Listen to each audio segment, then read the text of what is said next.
Listo. Muy buenos días.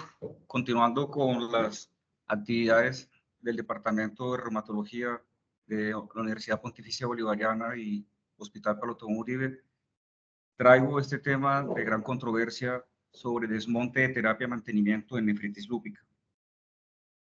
No presento conflicto de interés para la revisión y presentación de esta conferencia, y esta es la ruta que vamos a revisar sobre epidemiología de nefritis lúpica, recomendaciones actuales, evidencia. Es necesario la biopsia renal para el desmonte y, por último, unos mensajes finales. Pues bien, reconocemos que la nefritis lúpica es un principal determinante de severidad del lupus, y hay que reconocer que el FLARE de las actividades lúpicas, principalmente en el contexto de nefritis lúpica, puede llevar a daño de órgano y enfermedad renal crónica terminal. Se ha establecido la estrategia Treat to Target para lograr mantener la remisión o baja actividad, prevenir daño orgánico y controlar la actividad residual. Sin embargo, el daño en lupus también puede ser secundario a los efectos adversos de los medicamentos explicados por toxicidad relacionado al uso prolongado de tratamientos. Y por último, se ha establecido a través de grupos de nefrología la estrategia Think to Untreat, es decir, pensar en dejar de tratar. Vamos entonces a continuar esta presentación. Con respecto a la epidemiología de nefritis lúpica, sabemos que es la manifestación más frecuente del lupus y que esta puede debutar entre 3 a 36 meses después que se hace el diagnóstico de lupus. Es más grave su presentación en niños y hombres, y esta prevalencia depende de las diferentes cohortes publicadas, por ejemplo, en afroamericanos, en 34 a 51%, en hispánicos esta prevalencia puede estar entre 31 a 49%, asiáticos entre 33 a 82% y en raza blanca hasta 23%. Un 5 a 20% de los pacientes con nefritis lúpica desarrollarán enfermedad renal crónica terminal a 10 años, y la mayoría del FLARE renal suele ocurrir a los 5 años, pero la tasa de recaídas puede oscilar entre 15 a 43% después de 3 años de tratamiento. Sin embargo, la supervivencia a 10 años ha ido aumentando hasta un 95% si se logra la remisión.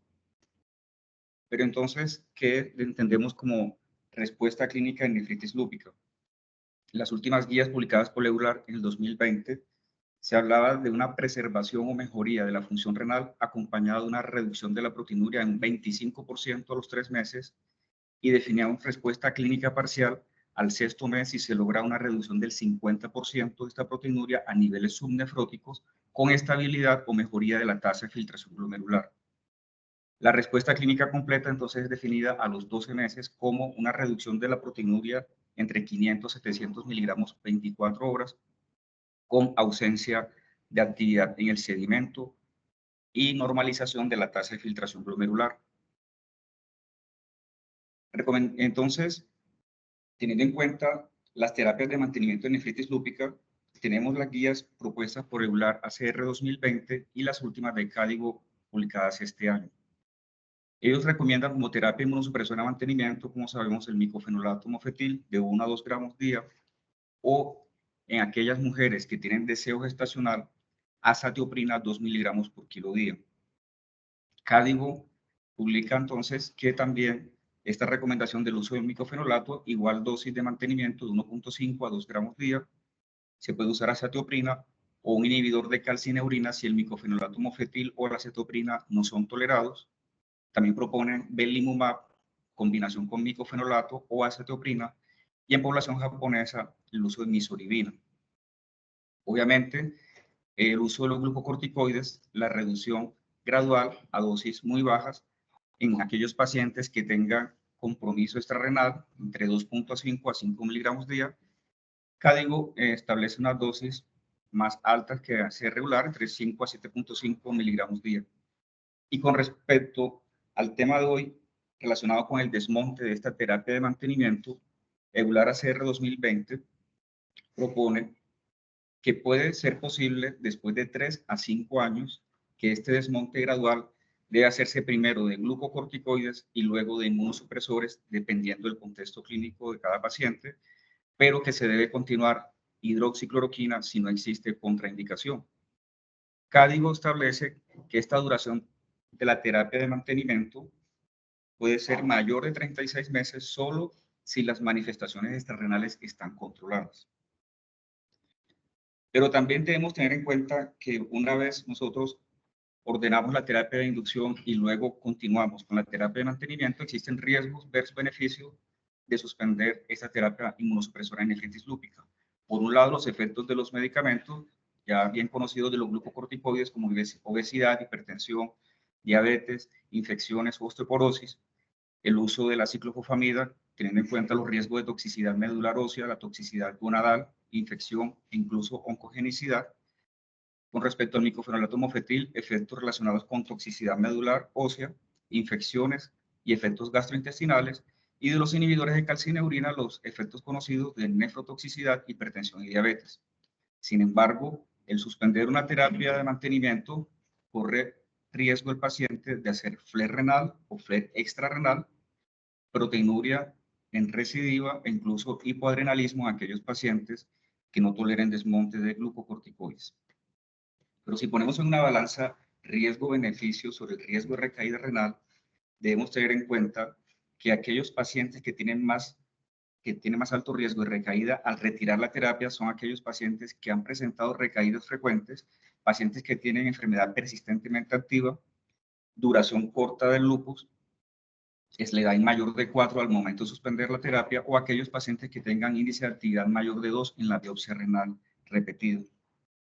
Y los pacientes de bajo riesgo de recaída al retirar terapias, pues son aquellos pacientes en los estudios publicados que tienen más tiempo desde el último flare renal o extrarrenal, aquellos pacientes que siguen con el uso prolongado de antimaláricos, pacientes que han tenido mayor duración de terapia inmunosupresora, incluso por más de 6 años, los pacientes que han tolerado la reducción lenta y progresiva de medicamentos, tienen bajo riesgo también los que tienen mayor duración de la remisión renal, y obviamente tener en cuenta el monitoreo estricto de estos pacientes durante la reducción de la terapia. Pues bien conocido de los estudios pivotales, el ALMS, publicado en el 2011, donde se comparó terapia de mantenimiento de micofenolato versus azatioprina, un estudio aleatorizado, doble ciego, doble dummy, fase 3, con un análisis de intención a tratar, cuyo endpoint primario fue el tiempo de falla del tratamiento y flare de proteinuria definida en ese momento como mayor de 1 gramo 24 horas. Pues de 227 pacientes de este estudio, 116 pacientes tuvieron el brazo de micofenolato y 111 pacientes en el grupo de azatioprina. El 85% fueron mujeres. La mayoría fueron de raza blanca, seguida de población asiática en un 33%, y en este grupo incluyó latinoamericanos 60 pacientes. El 69% de los pacientes tenían nefritis lúpica clase 4 o 5, seguida de nefritis membranoproliferativa 3 o 4 más 5. ¿Qué se demostró con este estudio AMS? Que micofenolato mofetil fue superior a azatioprina en terapia de mantenimiento, con una mediana de duración de tratamiento de micofenolato de 834 días y de azatioprina 727. Incluso a los 36 meses podemos observar la tasa libre de recaída renal, así como también la probabilidad de un flare renal, donde fue mayor o superior micofenolato comparado con azatioprina, y se puede observar que micofenolato mofetil fue superior a azatioprina en terapia de mantenimiento, independientemente de la población asiática, latinoamericana o del resto del mundo, igual independientemente de la raza.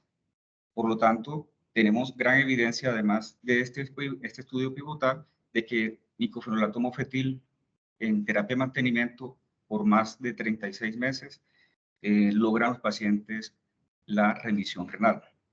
Pero entonces, la gran pregunta que nos hacen tanto los pacientes y que también nos hacemos en el consultorio ¿es posible desmontar la terapia de mantenimiento en nefritis lúpica basado en remisión clínica? Traigo entonces este estudio, es un estudio de la Corte del Lupus de la Universidad de Padova, en Padua, Italia, donde ellos tenían como objetivo evaluar la tasa y predictores de flare después del retiro de inmunosupresores en pacientes con nefritis lúpica después de alcanzar la remisión estable. Y como segundo objetivo era evaluar el efecto de descontinuar los inmunosupresores sobre el daño. Esta cohorte de nefritis lúpica de Padua fueron pacientes con diagnóstico de nefritis lúpica desde el año 1980 hasta el 2020. Sin embargo, para la inclusión se tuvieron en cuenta pacientes después del año 1990. Como criterios de inclusión fueron pacientes que tenían más de 4 criterios para lupus eritematoso sistémico, que tuvieran glomerulonefritis confirmada por biopsia renal y que el tratamiento por lo menos un inmunosupresor. El 74% de estos inmunosupresores fue micofenolato mofetil, seguido de un 24% por acetoprina. Esta cohorte entonces tenía 411 mujeres con una mediana de 46 años. La duración del lupus tenía de 9.8 años, 52% tenían nefritis lúpica y el 88% de estas mujeres tenían biopsia renal confirmatoria. Definieron remisión como proteinuria menor de 500 miligramos en 24 horas, que tuviese un sedimento urinario inactivo, que no existiera flare extrarrenal, remisión clínica definida como SLEDAI 2K 0 y remisión completa SLEDAI 2K 0. Entonces podemos observar que de los 83, ellos en este estudio esperaban un tamaño de muestra de 200 pacientes con un poder del 80%. Sin embargo, solo pudieron incluir 83 pacientes, de los cuales 19 pacientes a quienes se les hizo terapia de desmonte después de 36 meses de haber confirmado que estaban en remisión completa, realizaron flare y el 64% de los pacientes sin flare. La edad mediana de duración del lupus fue de 8 años en los dos grupos, y el tiempo de descontinuación de años fue en promedio de 10 años, con un OR significativo. Se pudo demostrar también que el tiempo de descontinuación de la terapia inmunosupresora mayor de 3 años fue mayor en los pacientes sin flare comparados con los pacientes que realizaron flare. Y algo muy importante de esto, que a pesar de tener títulos de anti-DNA positivos y niveles de C3 bajo, esto no se encontró significancia clínica. Ellos, para hacer el análisis multivariante, tuvieron en cuenta una P menor de 0.2, pero sí se demostró que los pacientes que recibían hidroxicloroquina después del desmonte de la terapia inmunosupresora, estos pacientes lograban menos flare comparados con los pacientes que suspendían hidroxicloroquina, y eso también fue estadísticamente significativo. Con respecto al grupo de tratamiento, podemos encontrar que el 63% de los pacientes que tenían flare y que les suspendieron medicamentos estaban con micofenolato, un 15% con azatioprina, un 5% con ciclosporina, y el 10% de los que habían presentado flare habían recibido terapia de inducción con ciclofosfamida. La mayoría tenían glomerulonefritis clase 4 más 5. Y con respecto al daño renal, los pacientes con flare tenían un 15% mayor daño, y el índice de daño fue similar en los dos grupos. Sin embargo, fue solo un paciente que tenía mayor daño renal. Cuando se hace el análisis entonces multivariante de estas variables, se pudo encontrar que los pacientes que tenían mayor duración de remisión al descontinuar la terapia inmunosupresora fue estadísticamente significativo, igual que los pacientes que continuaron con terapia con hidroxicloroquina. Mensajes aprendidos entonces de este estudio es que es una corte unicéntrico. El retiro de los inmunosupresores puede ser posible en pacientes seleccionados con nefritis lúpica, es decir, aquellos con remisión estable y tratados con antimaláricos. Que la terapia inmunosupresora debe ser mantenida por lo menos 3 años después que se alcance la remisión, pero que se debe estar haciendo constantemente vigilancia y seguimiento para detectar tempranamente las recaídas, y el uso de antimaláricos es protector de flare en estos pacientes que descontinúan terapia inmunosupresora. Más actualizado, publicado en el 2022, el estudio Win Lupus, que se trata de evaluar la descontinuación de la terapia inmunosupresora en pacientes con nefritis lúpica proliferativa después de 2 a 3 años, evaluar si era no inferior a la continuidad del tratamiento por más de 2 años. Ellos seleccionaron entonces pacientes con nefritis lúpica clase 3 o 4 que ya habían recibido terapia de inducción, y el tiempo índice y luego terapia de mantenimiento con micofenolato o azatioprina por 2 a 3 años y dosis de hidroxicloroquina más bajas dosis de corticosteroides. Ellos estuvieron dos brazos, un brazo de la terapia de continuación y otro del brazo de desmonte. Sin embargo, solo pudieron aleatorizar 96 pacientes, entraron al estudio de intención por protocolo 84, 40 para terapia de continuación y 44 en desmonte, cuyo endpoint primario fue la recaída renal, y los objetivos secundarios eran la tasa de recaída de nefritis lúpica, flare lúpico severo, sobrevida sin recaída renal y eventos adversos. Con respecto a las características demográficas, la mayoría mujeres en el 82%, el 67% caucásicas, tenían una duración de lupus de 9 años, los pacientes que tenían terapia de continuación, mientras que los que tenían terapia de desmonte era de 7.6 años. Cerca del 12 a 13% tenían síndrome antifosfolípido, y con respecto a la terapia de inducción, estos pacientes, el 65% habían recibido dosis bajas de ciclofosfamida y el 35% terapia de inducción con micofenolato. Y con respecto a la terapia de mantenimiento, estos pacientes ya llevaban en promedio 3 años de terapia de mantenimiento, el 75% con micofenolato y el 25% de los que continuaban estaban con azatioprina. Con respecto a las características clínicas y de laboratorio, podemos observar que estos pacientes, los de terapia de continuación, seguían con hidroxicloroquina, igual que un 131% de los pacientes a quienes se les descontinuaba. Los niveles de leucocitos, linfocitos, recuento de plaquetas muy similares, pero con respecto a los niveles de C3 y C4 estaban consumidos, y el anti-DNA en el 63% de los pacientes que continuaban terapia inmunosupresora persistía positivo, y el score de SLEDAI era de 2 puntos. Ellos establecen entonces como factores de riesgo para recaída renal que fue significativo pacientes que tenían síndrome antifosfolípido, rango de proteinuria, creatinuria mayor de 500 miligramos, hipoalbuminemia, anemia, leucopenia y linfopenia se consideraban factores de riesgo, y los niveles de C3, así como el puntaje de SLEDAI mayor de 2. Pero cuando se observa la sobrevida sin recaída renal, se pudo demostrar que no, los pacientes que continuaron terapia de mantenimiento recayeron 5 de 40, es decir, el 12.5%, y los pacientes a quienes se les desmontó recayeron más, 12 pacientes de 44. Sin embargo, no se logra la significancia de la no inferioridad. Ellos establecían que la P de no inferioridad tenía que ser pacientes que fuesen recaídas mayor del 15%. ¿Qué concluyen en este estudio? Pues que no se demostró la no inferioridad en pacientes que descontinuaban versus los que continuaban inmunosupresión, que la continuidad de inmunosupresión tampoco fue superior al desmonte. El desmontar terapia inmunosupresora tiene alto riesgo de flare renal o extrarrenal. Sin embargo, como limitaciones, en un estudio de bajo poder no se alcanzó las 200 inclusiones esperadas. Fue un estudio abierto, no hubo cegamiento.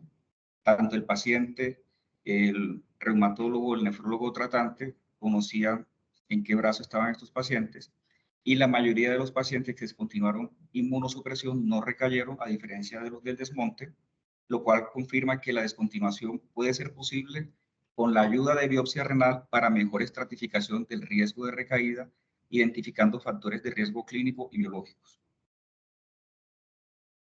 Este año se publica este estudio en Lancet sobre el retiro del micofenolato mofetil en pacientes con lupus eritematoso sistémico. Ya es un estudio realizado en Estados Unidos, 19 centros, pacientes de 18 a 70 años con lupus quiescente, SLEDAI menor de 4, con el objetivo de determinar los efectos del retiro del micofenolato mofetil sobre la reactivación de la enfermedad en pacientes con lupus quiescente.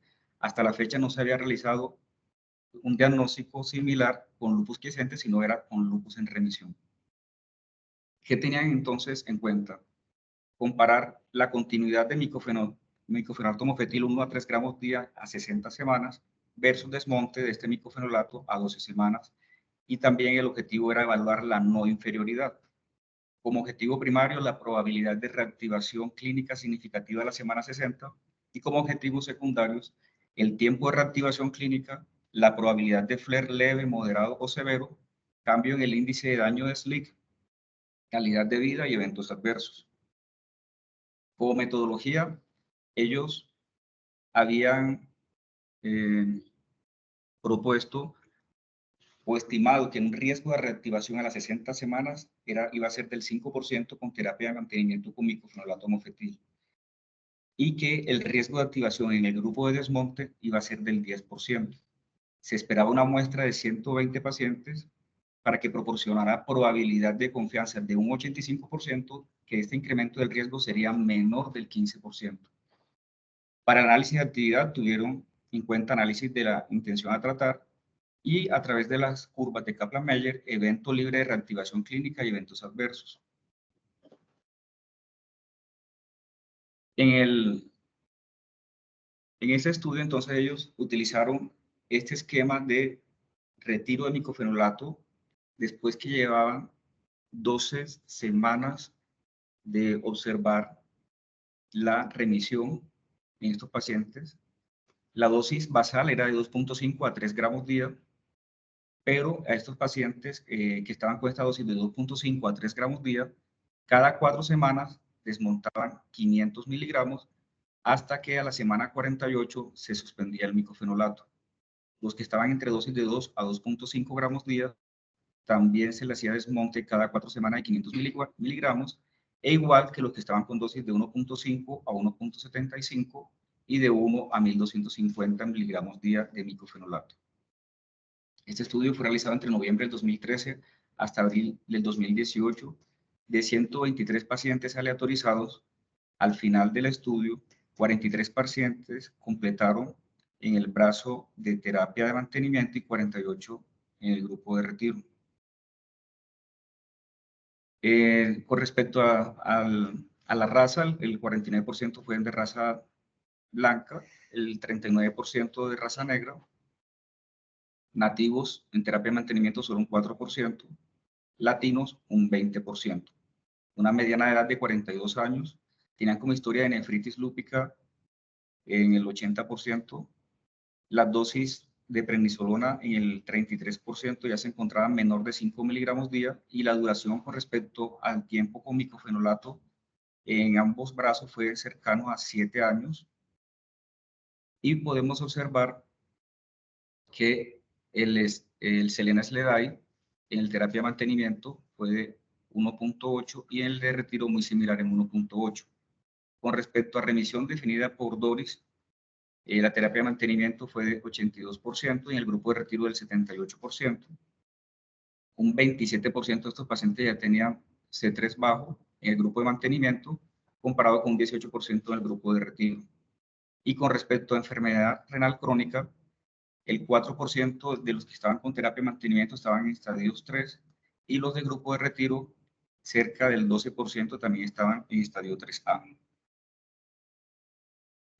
En el suplemento se encuentra entonces, se comparan todas estas variables de reactivación significativa clínica, flare de Selena-Sledai severo o cualquier flare de Selena-Sledai, flare por VILAC-A o VILAC-B, y podemos encontrar que en los pacientes con reactivación clínicamente significativa, el grupo de retiro se presentaron 9 casos con un riesgo de 17%, comparado con el grupo de terapia de mantenimiento, solo 5 casos de 49 pacientes en un 10%. Con una mediana de semanas de flare más de 38 semanas en ambos grupos, que fue muy similar. Con respecto al flare de Selena-Sledai severo, se presentó más en 8 pacientes de 51 del grupo de retiro y en 4 pacientes en el grupo de terapia de mantenimiento, con una mediana de 43 semanas. Y cualquier flare Selena-Sledai se presentó también más frecuente en el grupo de retiro en 25 pacientes de 51. Y la semana La mediana de semanas de FLAIR fue de 27 semanas para el grupo de retiro. Cuando vemos las curvas de Kaplan-Meier a las 60 semanas, podemos observar que la reactivación clínicamente significativa fue mayor en el grupo de retiro, que es de la línea roja, comparado con el grupo de terapia de mantenimiento con micofenolato. Pero cualquier Selena Sledai se pudo observar que ya a partir de las 24 semanas se observa una caída bastante brusca en los pacientes que se les retiró la terapia de mantenimiento y que esto fue cayendo cada vez más después de la semana 48. Con respecto a las escalas BILAC-A o BILAC-B, la probabilidad libre de evento fue mejor en el grupo de terapia de mantenimiento comparado con el de retiro, pero cualquier BILAC o cualquier BILAC-B, al desmontar terapia de mantenimiento, se observa mayor recaída. Perdón. A través de estas gráficas, ellos establecen entonces, estiman el riesgo de probabilidad en estos dos grupos de tratamiento. En los grupos de terapia de mantenimiento, ellos pudieron encontrar que el riesgo de probabilidad fue de un 11% para el grupo de mantenimiento y de hasta un 18% en el grupo de retiro. Ellos tenían unos niveles de confianza entre 75, 80 y 95%, que son estas gráficas que vemos a la derecha. Para cualquier puntaje de reactivación BILAC-A, también fue menor en el grupo de terapia de mantenimiento, igual que Selena Sledai.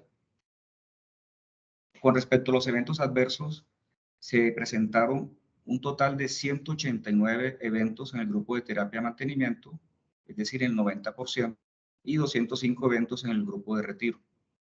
Sin embargo, relacionados a lupus, fueron más frecuentes en el grupo de retiro, a un 62%.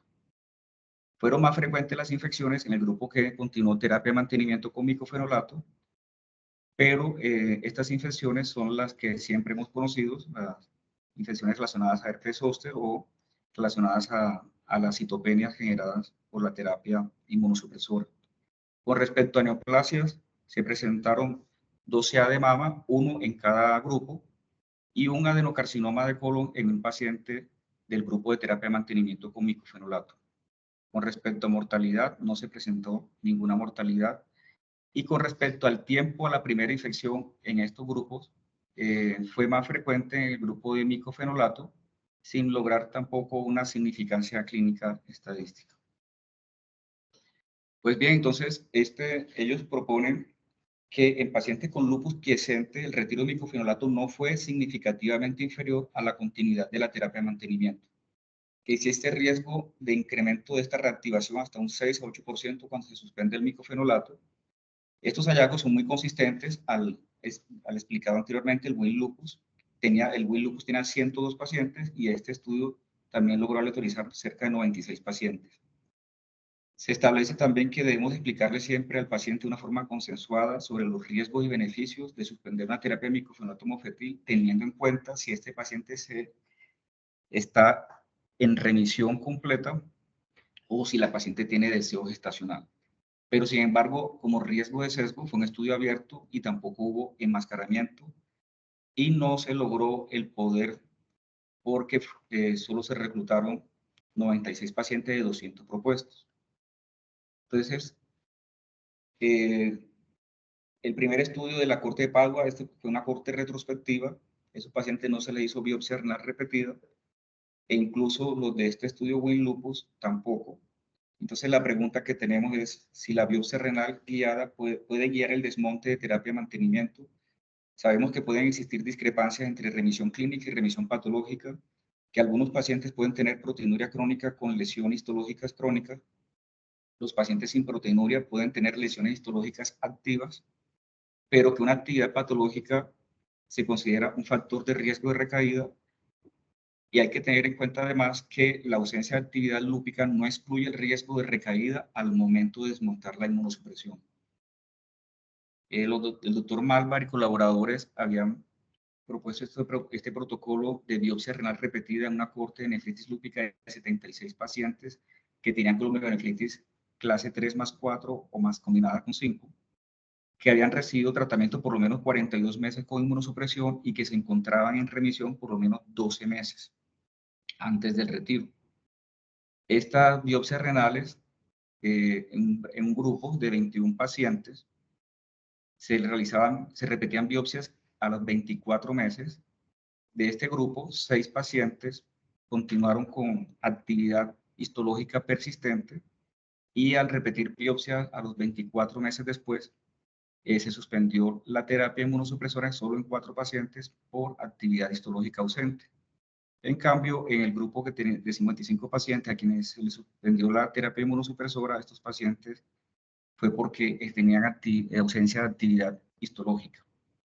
Cuando hicieron el seguimiento de estos pacientes a 96 meses, el índice de FLAIR fue cercano al 9.2% y miren que esas tasas de recaída son muy similares a lo presentado en los estudios, que estas tasas de FLAIR suelen estar entre 0,01 por cada paciente año, con incidencias de tasa renal de enfermedad renal crónica un 16%, pero 0% de enfermedad renal terminal y sin mortalidad. Ellos proponen que la biopsia renal repetida durante la terapia de mantenimiento puede ayudar a decidir si se continúa o no el retiro de la inmunosupresión. El año pasado se publica esta revisión narrativa de la doctora Noemí Yurdechiche, que es la autora principal también del Win Lupus. Ella, con sus colaboradores, proponen a qué pacientes, cuándo y cómo se les puede retirar esta terapia de desmonte.